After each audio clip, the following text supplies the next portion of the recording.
prakara sadmasu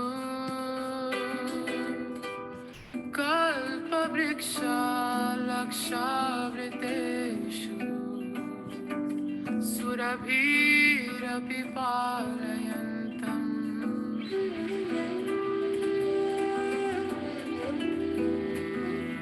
Lakshmi Sahasra Shatasam Prasevyamana Govinda Madhipurusha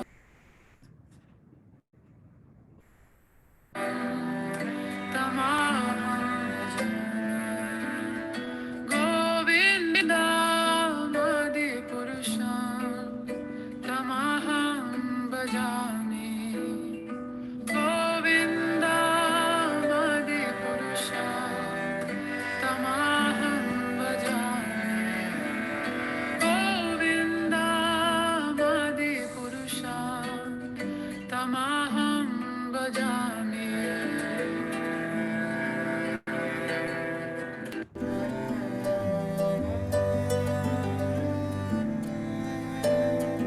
Venu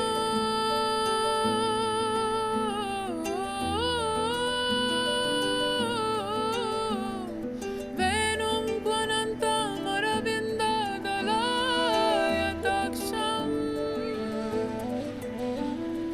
Varhavatam Samasitam Burasundarangam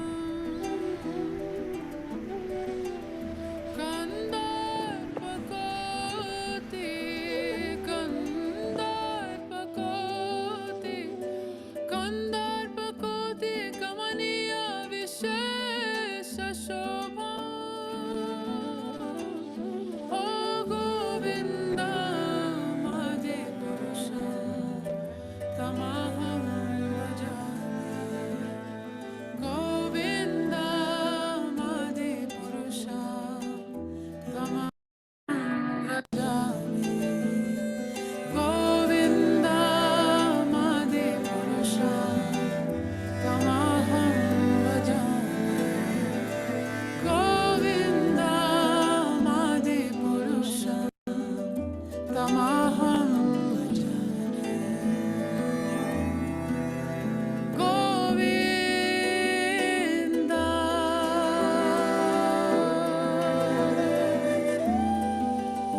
Govinda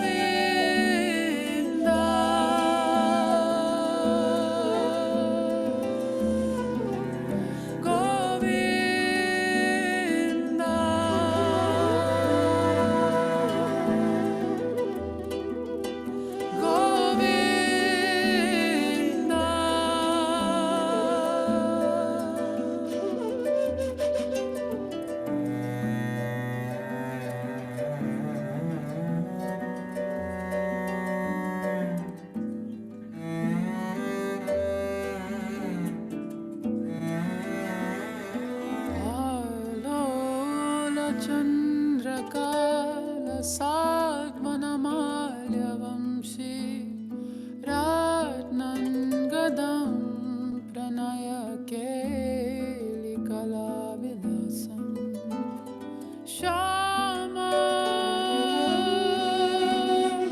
Shama Shama Sri Banga Lalitam Niyata Prakasham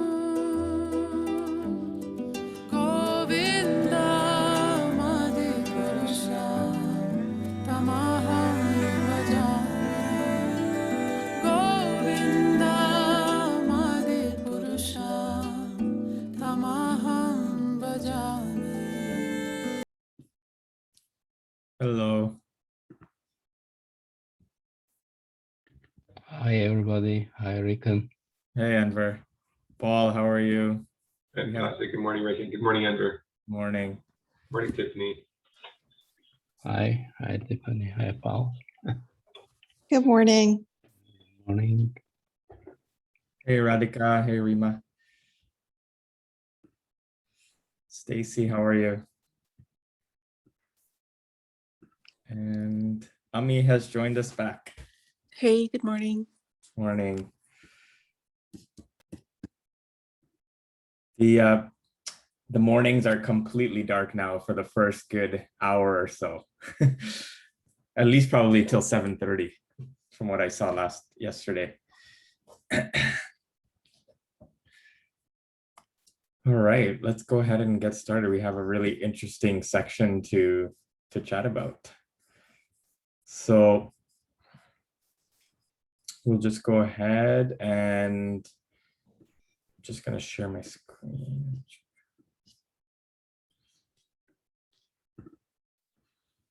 So we're still in the first agreement set out on the journey of the soul, and today we're going to discuss the third section. And so, as usual, just to review our culture, we're requesting everyone to bring their full presence to the discussion.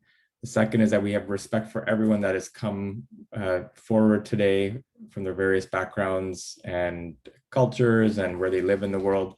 And the third is the determination to do the work that lies in front of us. As usual, our practices for humility are two things that we should always try to remember: the good that others have done for us, and also what bad we may have done for others. And this keeps us always in the state of wanting to improve. And then the things we should try to forget, what bad others have done for us. And I just always phrase that and say, not necessarily the action itself may not be forgotten, but the feelings that have resulted from that, to try to let go of those and what good we have done for others. So I will go ahead just with our invocation.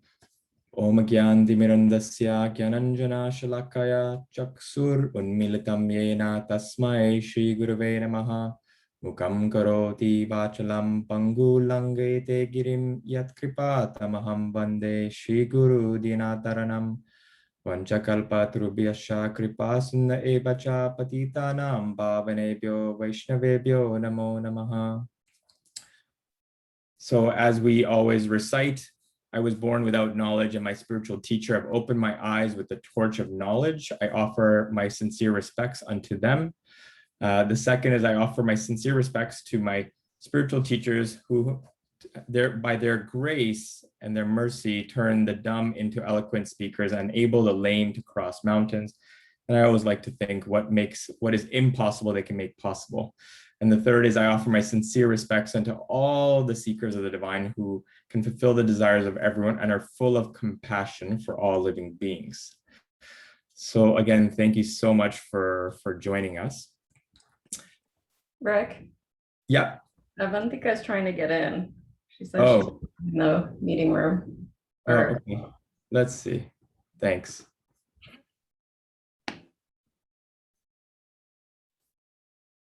Thank you. Sorry, Avantika, I thought I hit the button to let you in, but it must have not.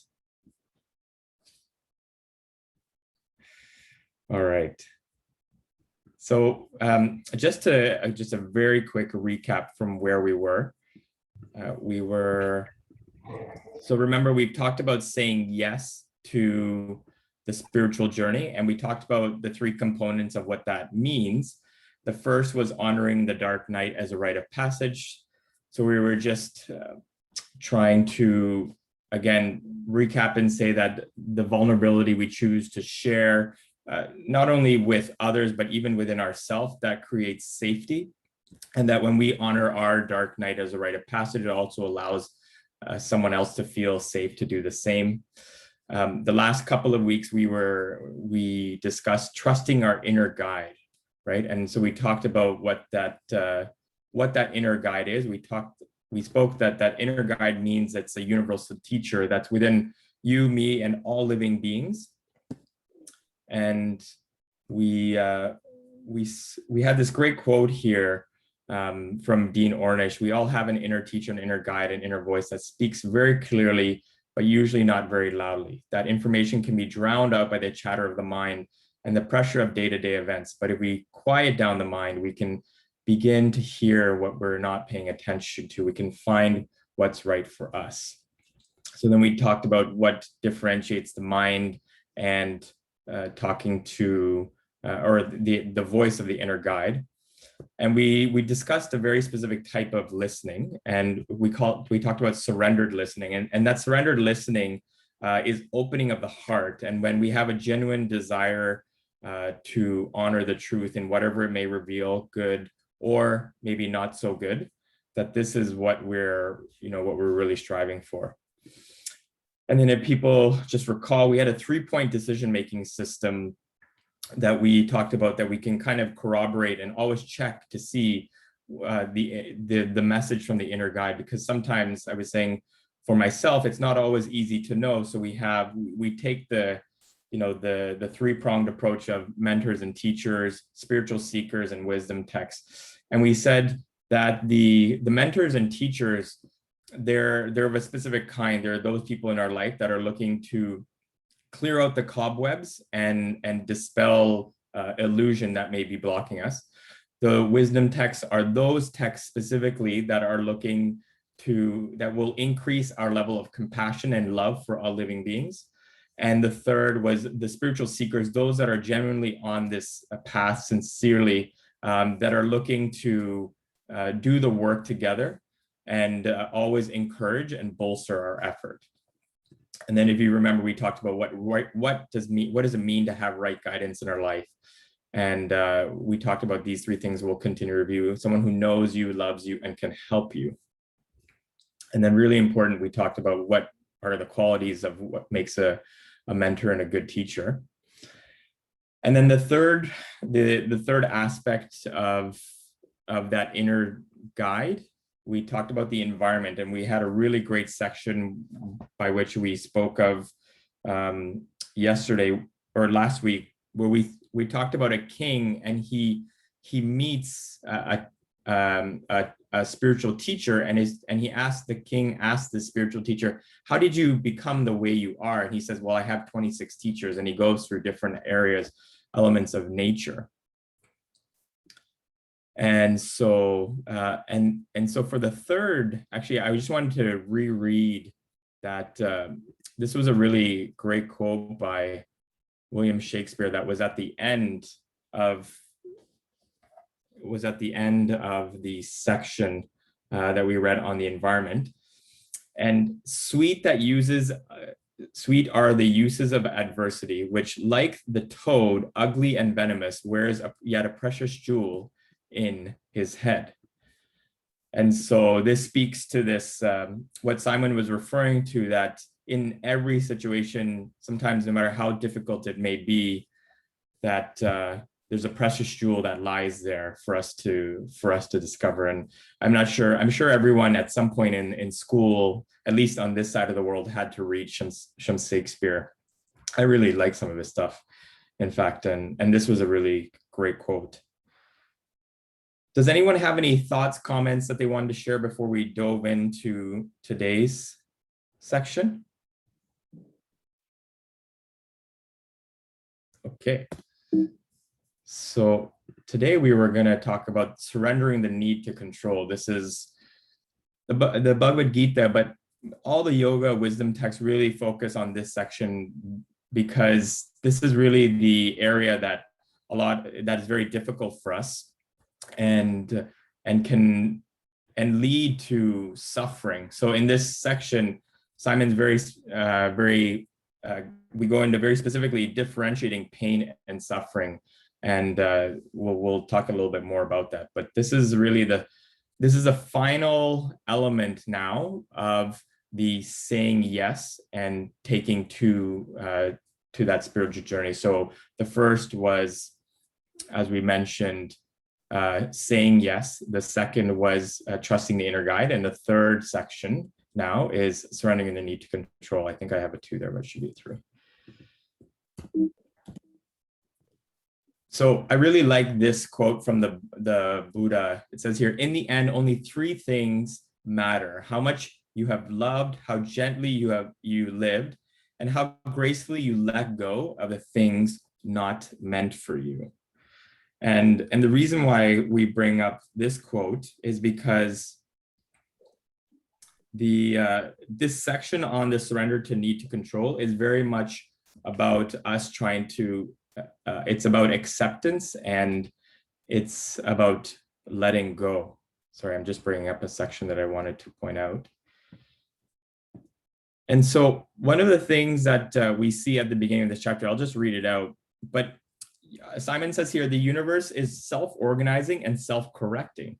It supports life moving forward all the time. The dark night of the soul is a self-correcting mechanism. And at the beginning of this section, for those that read, he talks about this transition of a caterpillar to a butterfly. But this section here is speaking to this reflection question that we'll get into, but the ability to say yes to the dark night of the soul, the ability to allow the transformation to take place requires a level of trust or faith that universe will ultimately support us. And I thought this was a really great place to start because I wanted all of us to reflect on what experiences in our life have helped us build trust and faith that the universe will ultimately support us, because these two, you know, sometimes maybe people may think that these are nebulous qualities, but these two things of trust and faith are very important in our ability to, you know, our faith in the universe, that it will ultimately support us. And then the second piece of this question is, do we have a system in place that allows us to continuously develop our trust and faith on a daily basis? So that is the ask, the reflection question. And I would like us just to pop into some breakout rooms. So I'm just going to create them. Oh, great. So we have 2, 4, 6, 8, 9. All right. And I will jump in with the last person. So if you want to go ahead and grab the room, I'll type in the question also in the chat box for everyone.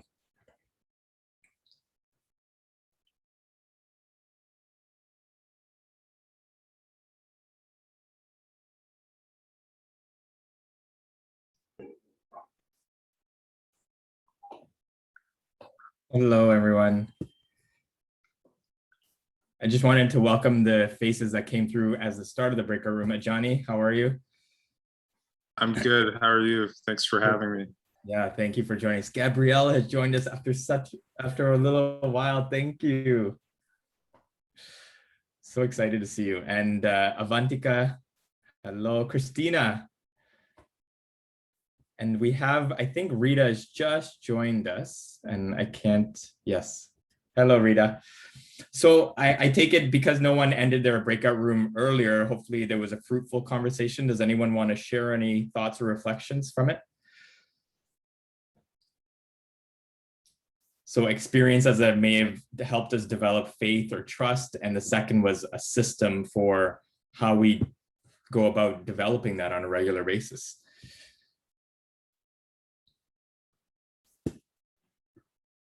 Yeah, please, Ajani. Yeah, I was just talking to Paul and Tiffany about, how challenging my career path has been and how many of the goals that I've achieved, especially over the course of the last 2 years, came to fruition after seemingly long timelines. Certain goals took 10 years, 12 years, 15 years to achieve. And over the course of those timelines, it was an act of losing faith and then regaining it, losing faith and then regaining it, and eventually stumbling towards some of these goals that are quite meaningful to me. So I think spirituality is like that, losing faith and then regaining it. Like in the Bhagavad Gita, Arjuna might have faith for a moment, and then he's asking Krishna more questions because he's not quite sure. Yeah, no, thank you. That's it is very much sometimes like that, where there's, the ebbs and flows, right? Anyone else wanted to share something from what came out in their discussion group?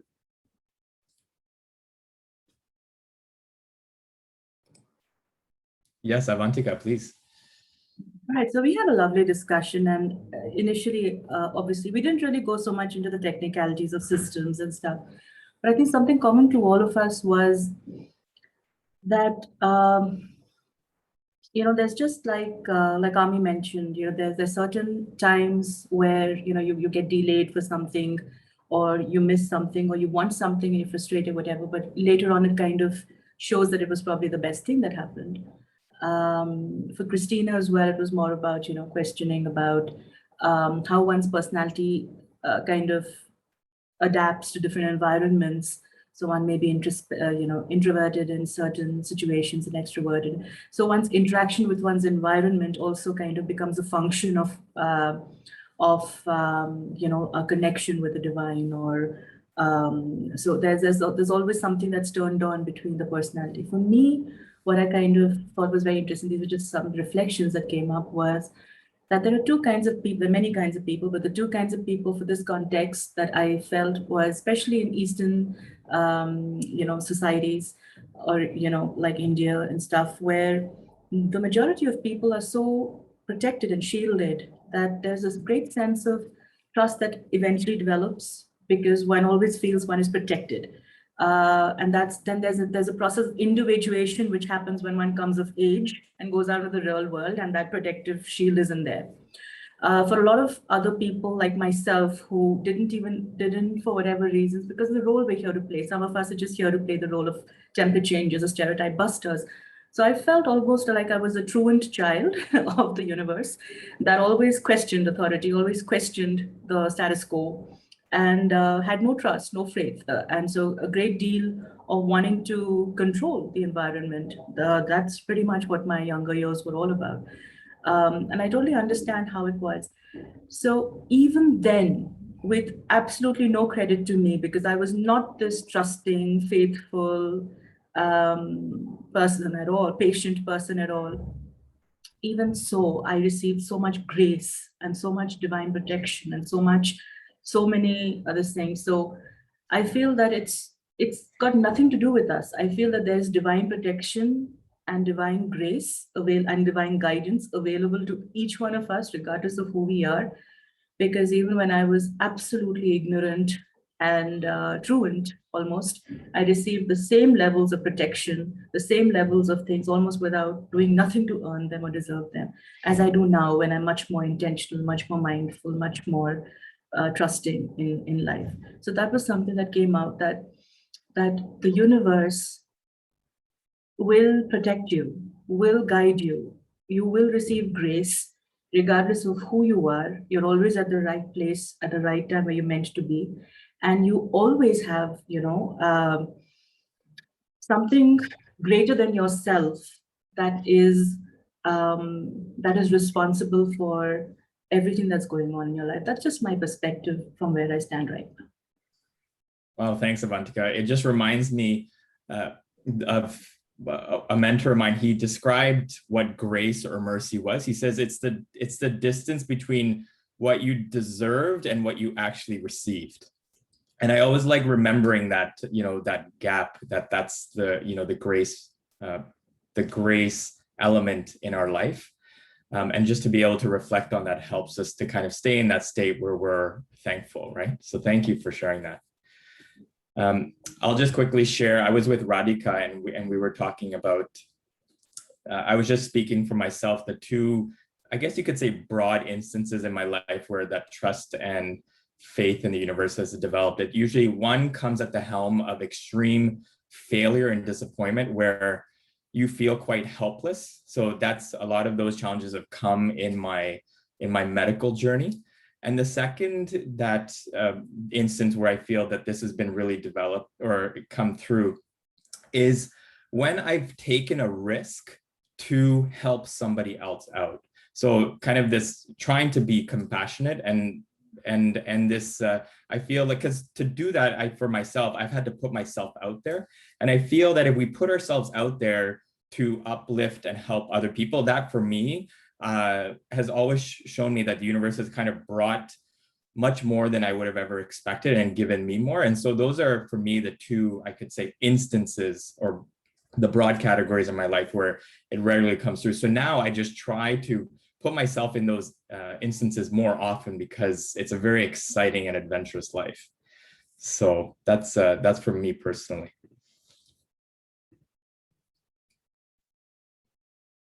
Does anyone else have anything they wanted to comment to share? All right, so we are gonna just move on to our next slide. So we wanted to get into basically what is Krishna's first instruction to Arjuna, and this is basically at the beginning of these, like the second section. So the section we're in, if people want to follow along, we're in chapter 7, surrender the need to control, and we're in section number 2. Right at the start, because it says here what Krishna's first instruction is. And basically what that instruction is this: tolerate the impermanent. That's his first instruction. Here we have a picture of a monk sitting in a bowl of boiling hot water. But it refers to, and we'll describe a little bit more what that means from the Bhagavad Gita, but here we're seeing that Krishna is saying that we neither run away from pain, nor do we react to it. So again, there's an element of trying to just sit in that fire for that initial moment. And the Bhagavad Gita has 2 very distinct verses that describe and elaborate what it means to tolerate the impermanent, which I think are wonderful, that we'll read out. Happiness and distress appear and disappear like the winter and summer seasons. They arise from the perception of the senses, and you must learn to tolerate them without being disturbed. So it just means that we know if we accept that things are coming to us, some we're going to expect, some we're not going to accept. And again, like as Ajani was mentioning, those ebbs and flows, those ups and downs, the winter and summer seasons, you know, winter is very cold, summer can be very hot, right? And it's our senses that really create those perceptions. But these are the things that we have to tolerate and try not to be disturbed. And I'll go on just to the second verse that describes this tolerance to impermanence. When one is undisturbed by happiness and distress and is steady in both, one is fit for eternal life. So this is 2:14 and 2:15 in the Bhagavad Gita. But we'll now get into the section here, and I'll just read it out, that kind of elaborates more on what these first instructions are. Pleasure and pain are both a natural and inevitable part of being human. Krishna reminds Arjuna that whatever pain or discomforts he's experiencing is sure to pass. Like heat and cold, the sensations are impermanent and born of our engagement with this world. The wise learn to endure these sensations without being distracted. This is an important teaching. Krishna is making an implicit distinction here between pain and suffering. Pain is an inevitable part of life. We may not have much control of pain, such as pain of a wound, but suffering is our mental response to the experience of pain. When I remained in India through scorching summer months, I learned that the hardest part was not the temperature above 100 degrees Fahrenheit, but the insufferable voice of the mind. The heat is a form of pain. The constant resistance of the mind to that pain is suffering. The two are not the same. I learned that while I couldn't control the summer heat, I could control the relentless nagging and dissatisfaction of my mind. Pain is inevitable. Suffering is optional. That is why Krishna advises Arjuna to learn to endure pain without being distracted, without creating a story behind it. Krishna advises Arjuna not to struggle against struggle, but to allow struggle to be, because struggle is an inevitable part of life. We can't escape it. As Krishna explains, we can learn to work with pain skillfully. One of the most powerful ways to approach pain is to simply remove our resistance to it and enter into a more graceful place of acceptance.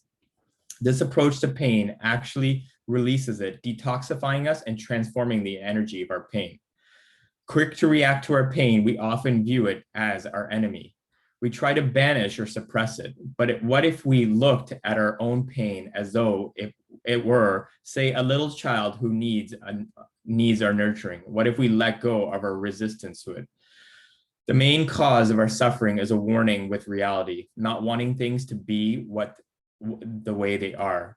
A yoga author, Stephen Cope, explains, this is a quote from him, "Through practice, I've come to see that the deepest source of my misery is not wanting things to be the way they are, not wanting myself to be the way I am, not wanting the world to be the way it is, not wanting others to be the way they are. Whenever I'm suffering, I find this war with reality to be at the heart of the problem."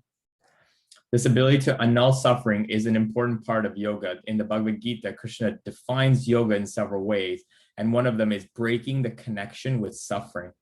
In other words, yoga, the art of living skillfully, is designed to free us from misery associated with the past, present, and future.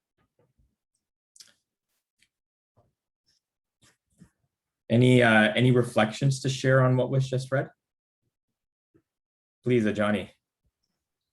Yeah, that reading is profound. It describes like the root cause of my suffering. Most of my suffering comes about because I have some idealized version of my perception of reality and how things ought to play out according to me, which presupposes that I have some sort of macro view or understanding of my life and or the universe as a whole, which simply isn't the case. It's like, how do I know how my life ought to play out or what the future holds? I don't, but I cause myself this suffering based on the presupposition that I do. Mm-hmm. Yeah, well said. I think that could be said for many of us. And I think about that in the context of, do we make plans or not? And I think it's important still to make plans, but as we see, one of the primary teachings that Krishna speaks in this Bhagavad Gita is that we try our best and we're not fixated to the result, which is so hard. I will just speak from my own just life and experience. It's so hard not to, have, again, we set a goal based on wanting to achieve it, right? We don't make goals to say, whatever. And then, not being able to achieve it, that's, again, where Krishna is differentiating pain and suffering. Stacy, please. So what I've come to learn about this is it's really about having a vision, like a broader vision for your life. And then you set goals that you think will get you to that vision. But because if you're more aiming toward something broader, right? Like a fulfilling work, right? Like having deep relationships, things like that, right? Then, and through the twists and turns or whatever happened with your goals, right? It's still that you're achieving that vision, but maybe not the specific thing that you thought, or it's come to fruition in a different way than you thought. Then that can help, right, with the attachment toward those goals. Yeah. And the other way I like to think of it is, I think there's nothing wrong to have a clear destination, but the journey of how we get there is what we need to be really open to. Because I still think it's good to set a target or a destination for where we want to be. Otherwise, it can get very vague and abstract. But I think that journey to get there is oftentimes the factor where we don't know how it's going to unfold. So yeah, no, thank you for sharing that, Stacy. Sure. Anybody else wanted to comment on this? Or anything that was just read? Contemplative. Just kind of on follow up on Stacy's comment. I read the other day, I think it was Abraham Hicks, and the quote was that it's all about creating, not the creation. When we're kind of removing that desire for the attachment to the outcome, but in the creating of it. And it's about manifesting, not the manifestation. So like you said, if we each day, like Stacy says, we think about love and fulfillment, not that we want this ultimate relationship or whatever, but it's each day thinking about that little bit, because that is what's in our control. And then we don't get attached as much to the outcome. So those words kind of meant a lot to me, that we are creating, not the creation. Where is our joy? In the creating part of it. Yeah. Yeah, thank you. Where did you read that? Oh, it was Abraham Hicks.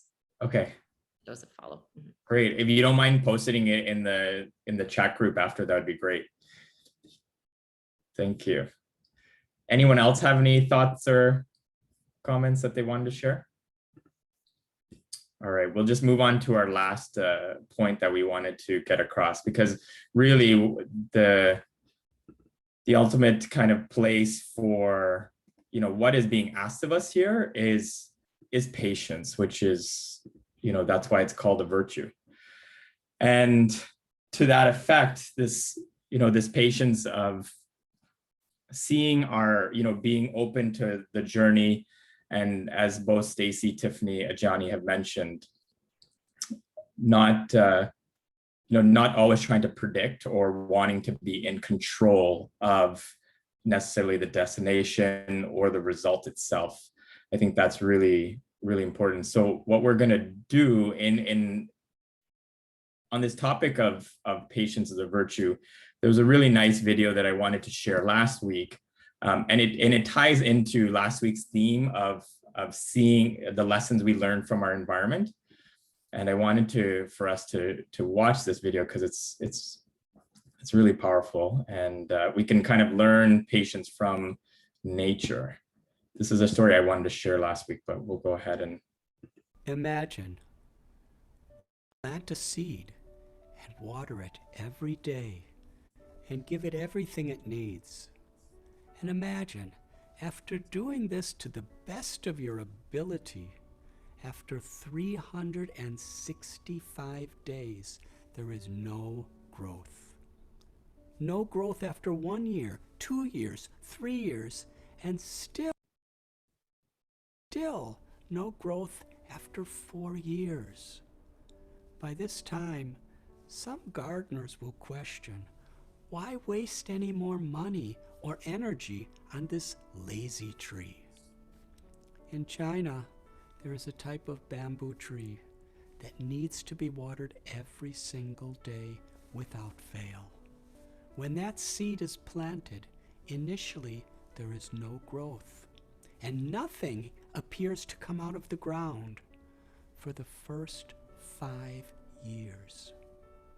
Nevertheless, there are experienced people who have faith.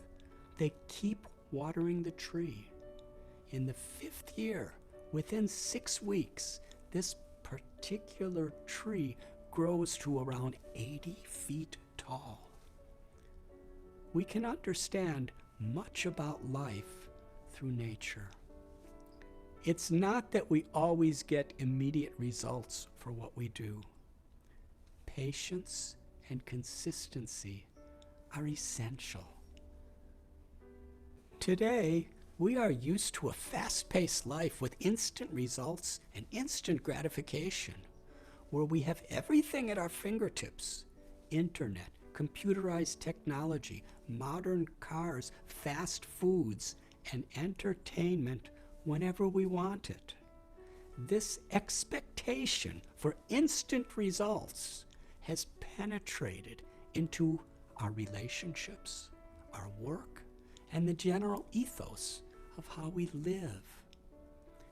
Deep relationships and meaningful accomplishments seldom happen quickly. They require intelligent, sensitive efforts and patience. One does not become an accomplished artist, athlete, or musician without regular, consistent practice.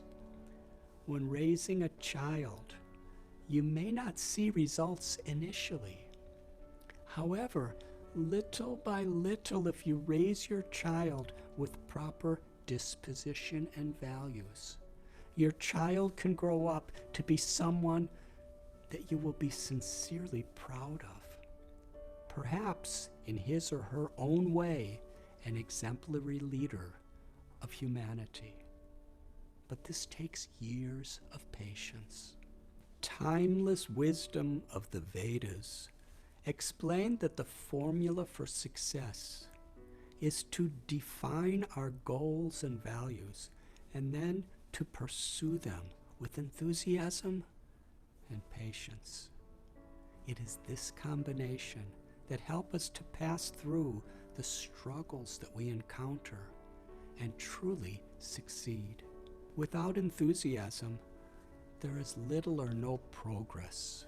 Without patience, we may give up or become reckless when results don't come according to our expectations. Let us view each part of our lives in relation to the larger picture of our goals and values. Never be discouraged if we try our best with devotion, character, and compassion. That in itself is the crown of our success.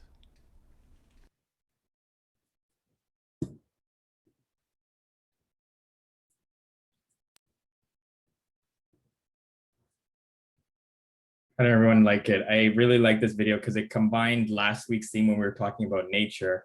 And when I think about that tree, of watering that bamboo tree, that nothing happens for 4 or 5 years, I'm sure most people would be like, oh, what am I doing here? And to me, the, you know, in life, one of the biggest, I think, the acts of patience is parenting. Parenting to me is really like the ultimate form of patience, where you know, with kids, so many years go by, and yeah, it's a labor of love, right? So I just wanted to share that video, and then just to end this last section here in section 2, it talks about, I wanted to do something a little bit more practical. It's talking about this corpse pose. If everyone remembers, like right before section 3, if people want to flip to that. It says here, the practice of saying yes to life, of allowing what is to be, is represented in yoga by Shavasana, the corpse pose.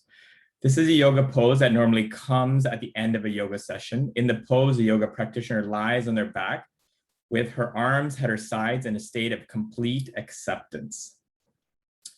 While the corpse pose may look easy, it's full of benefits with finding complete release. This yoga pose is extremely beneficial to the psyche. Corpse pose, full surrender to the process of death, is what we need in the dark night of the soul.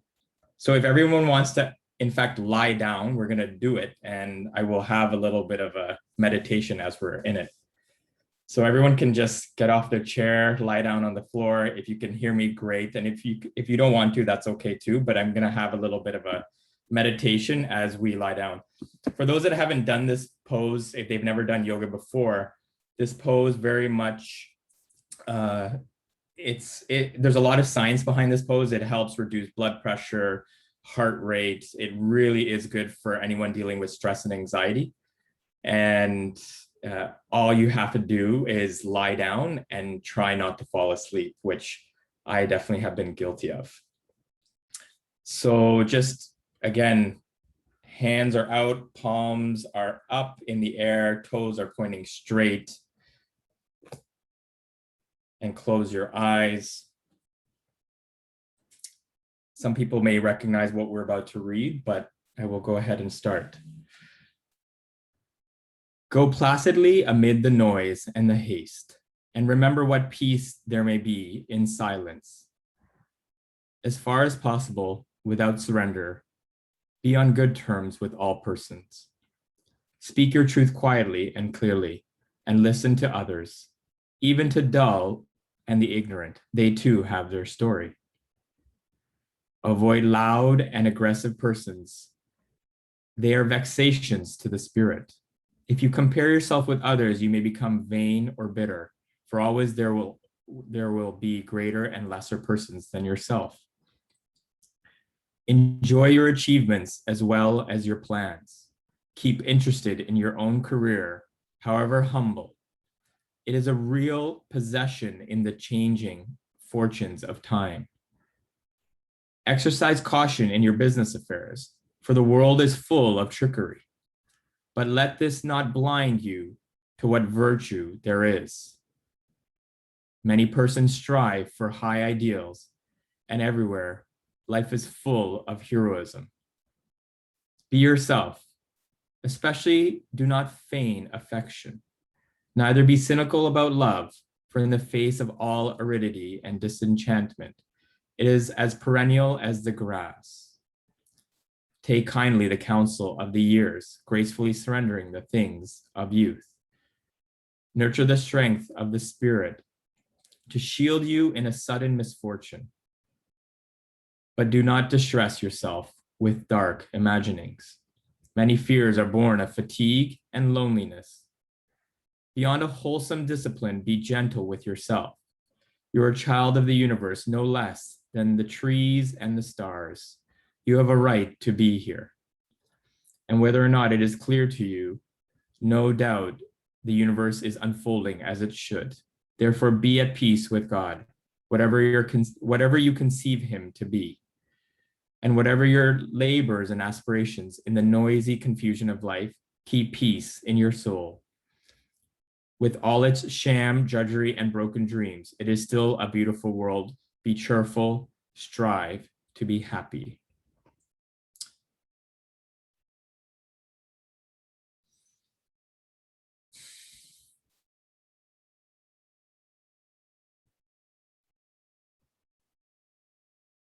And just taking a few deep breaths.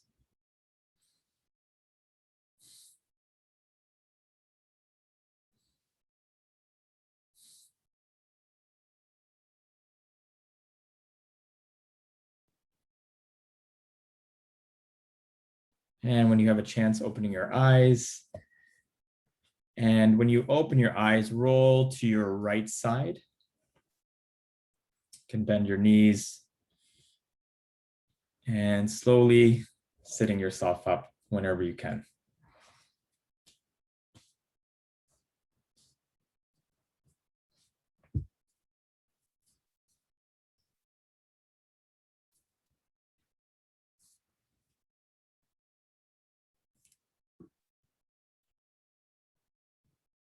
I'm sure there's one person in the group that may know what I just read.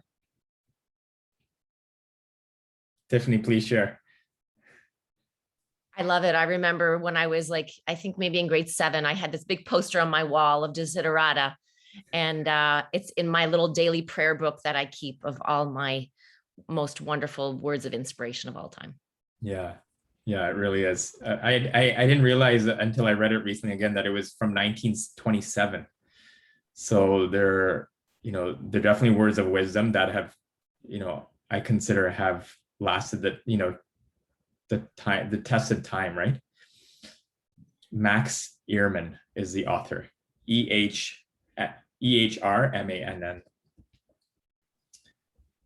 Well, thank you so much, everyone. Does anyone have any closing comments or reflections from today? We're only in the first half of surrendering the need for control. So the second part next week, we get into this idea of what it means to surrender and what does a surrendered person look like. That's the Bhagavad Gita gets into that as well.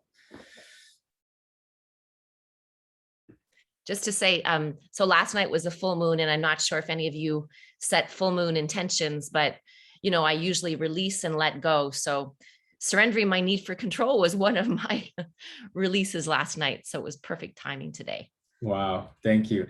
According to the Vedic calendar, yesterday, in fact, it's the start of what we consider, it's the month of Kartik, and it's considered the most spiritually potent time of the year, that any activity we do that nourishes our soul, we get more benefit than we would at any other time of year. So this is really the time, the next month, starting yesterday, is really that time for us to, develop anything we want to try to do consistently. This is really the month that not only do we get more benefit, but we're also empowered to be able to do it. So if there's anything new you want to try to take up or anything we want to try to be consistent on, this is the month. Thank you. All right. Thanks, everyone. Thanks so much for joining us today. I really appreciate it. It's good to see everybody. Thank you. Bye-bye. We'll see everybody tomorrow. We have Ed joining us for a start of a 3-part series on a leadership series. And please join us. He's an incredible speaker and really has a lot of expertise of combining the ancient wisdom from the East into our leadership day to day. Thanks, everyone. Thank you. Bye-bye.